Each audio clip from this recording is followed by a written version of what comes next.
George Russell wants to use what limited time he has left at Williams to do the man who created the iconic team proud.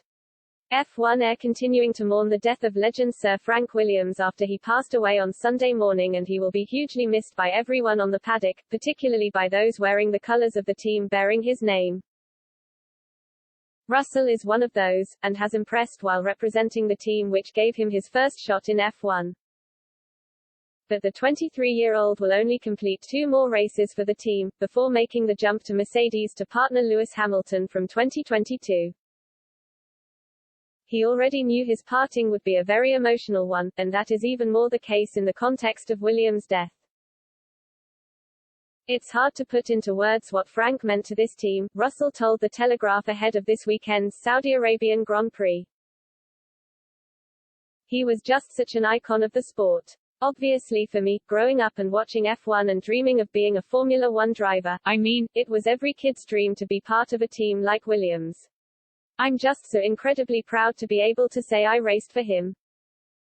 Williams was no longer running the team at the time of his death, having sold it to a private investment firm in 2020, but his DNA very much remains woven into the fabric of everything done in the garage.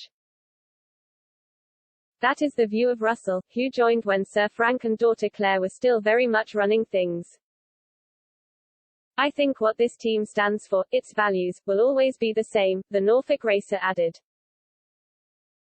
And I think it's great to see with this transition of ownership that core, almost like a family feel, rather than a big corporation, has been retained. But I also think it's really exciting to see some of the small changes that are happening to build on those foundations, to push the team further up the grid.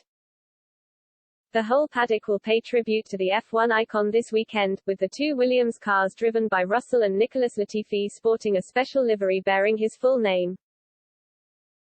It will be an honor for the young Briton to pay homage to Sir Frank in his final 2 races, before disembarking the good ship Williams to take on the opportunity he has earned at Mercedes. He will replace Valtteri Bottas, and is expected to give Hamilton something new to think about. Russell makes no secret of the fact he harbors title ambitions, and the pace he has shown in his career so far suggests he has the talent to challenge for honors in a competitive car. Before he can begin to think about all that, though, there is still a job to do for his current employers, and he wants to make sure he goes about it in the right way. I've built such a bond with this team over these 3 years, he continued. It will always be part of me. I just want to go out there and give it my all, in Frank's honor, to try to achieve the best result possible, as he always wanted us to do.